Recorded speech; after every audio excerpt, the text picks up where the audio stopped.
Teacher Talking Sports, what it does, what it do, how we living. Yesterday was a crazy first round of the NFL draft. Quite a few surprises came up. Now, as you all know, there have been plenty of mock drafts that have been seen on the internet through the past couple weeks, past couple months. It's been quite some time where mock drafts galore have come out, and what is always true is that they are never fully correct. More often than not, they get a lot wrong, but people like me and many others still click on them and read them every time they pretty much come out. I'm someone who likes going to the gym before work, so I might read it at the end when I'm walking on the treadmill or on the bike. While they're never right, you do get to learn a little bit more about some of the prospects that will be heading into the NFL. So, in this video, we're going to take a look at some of the things that mock drafts, almost all of them, you can never say with 100% certainty every single one got wrong.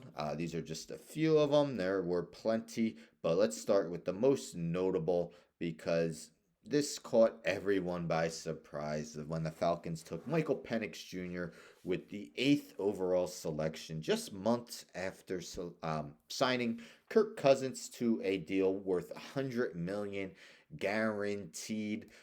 So Penix Jr. obviously going to be sitting probably for a year or two at least. Uh, Cousins really got 2 years of guaranteed money. But again, no one had Penix going number 8 to the Falcons. Even mentions how Cousins' agent Mike McCartney told ESPN's Pete Thamel the Falcons did not tell the quarterback they would pick Penix till the team was on the clock. Cousins also wasn't happy that the pick wasn't used to help the team for the upcoming season. Also, with Penix, you could say that none of the mock drafts had it right where they pretty much all had J.J. McCarthy going before Penix. Penix went 8, and McCarthy went 10 after the Vikings traded up for him. So nearly everyone had McCarthy above Penix. Also, here, Brock Bowers, outstanding tight end prospect, but no one had him going 12 to the Raiders. Raiders just took a tight end in the second round, Michael Mayer, in last year's draft. I get Brock Bowers might not be your prototypical tight end. Um, you could line him up outside and whatnot, but was still surprising. I saw a lot of mock drafts having him go to the Jets number 10. The Jets traded down, and CBS Sports here, this is interesting. So Raiders make rare NFL draft move with Brock Bowers pick. Las Vegas becomes first team in 50 years to do this. John Breach says that picking a tight end that high in back-to-back drafts almost unheard of. Before this year, the last time it happened came 50 years ago. Back in 1973, the Buffalo Bills used a seventh overall pick on tight end Paul Seymour, and then they followed that up in 1974 by using the 18th overall pick on tight end Reuben Gant. So they have a treasure trove of offensive weapons, the Raiders, Mayer and Bowers, Devontae Adams, Jacoby Myers, but you have to wonder if they would have taken Penix Jr. or Bo Nix if either of them were available at the time. But they ended up going Bowers 13th overall. Did I say 12th? I think it was 13th overall. But here, was it 13th? Yes, 13th overall. Bo Nix went 12th. So what mock drafts we're getting right is that the draft would be offense heavy to start.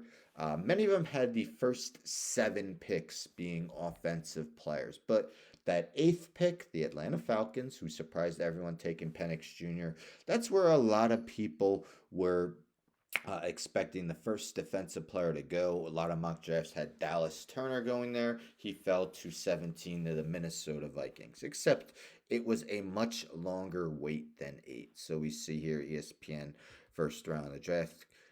First pick quarterback, second pick quarterback, third pick quarterback, fourth pick wide receiver, fifth pick offensive tackle, sixth pick wide receiver, seventh pick offensive tackle, eighth pick quarterback, ninth pick wide receiver, 10th pick quarterback, 11th pick offensive tackle, 12th pick quarterback, 13th pick tight end, 14th pick offensive tackle, and finally, with the 15th pick, the Colts took Laiatu Latu out of UCLA. Great story because he had retired because of a neck issue, ended up transferring to UCLA, and has been one of the most dominant edge rushers in the league. But no mock drafts I saw had it not being until the 15th pick where a defensive player was taken. Kind of crazy because we see defensive salaries skyrocketing, especially at cornerback, edge rushers, and defensive tackle. This is a way to get star defensive players a little bit cheaper, but as you see, offense heavy. And because of that, no one expected the first cornerback to have to wait till the 22nd overall pick. The Eagles, a lot of people were picking them to take a cornerback as they have Darius Slay and James Bradbury, two cornerbacks in their 30s. But nobody, really no mock drafts had the first cornerback going 22nd overall, although a lot did have Mitchell being the first cornerback taken. So they at least did get that right. And last, not just the 49ers taking a wide receiver, 31st overall. A lot of people had them taking an offensive lineman, but also not many had Ricky Pearsall being a first round pick. So via on3.com. So this mentioned where mock drafts had him entering the draft. So one did. You see round one, pick 32, Gennaro Felice of NFL.com, but you see everyone else round two, pick 45, Mel Kiper, pick 49, Matt Miller, ESPN, pick 50, Pro Football Focus, pick 61, Jordan Reed, ESPN, pick 63, Chad Reuter, NFL.com. So a lot of them had Mitchell out of Texas, McConkey out of Georgia, Keon Coleman out of Florida State. Before they mocked Ricky Pearsall, instead Pearsall went before them all. And, we've heard rumors of Ayuk possibly getting traded as he looks for a contract extension.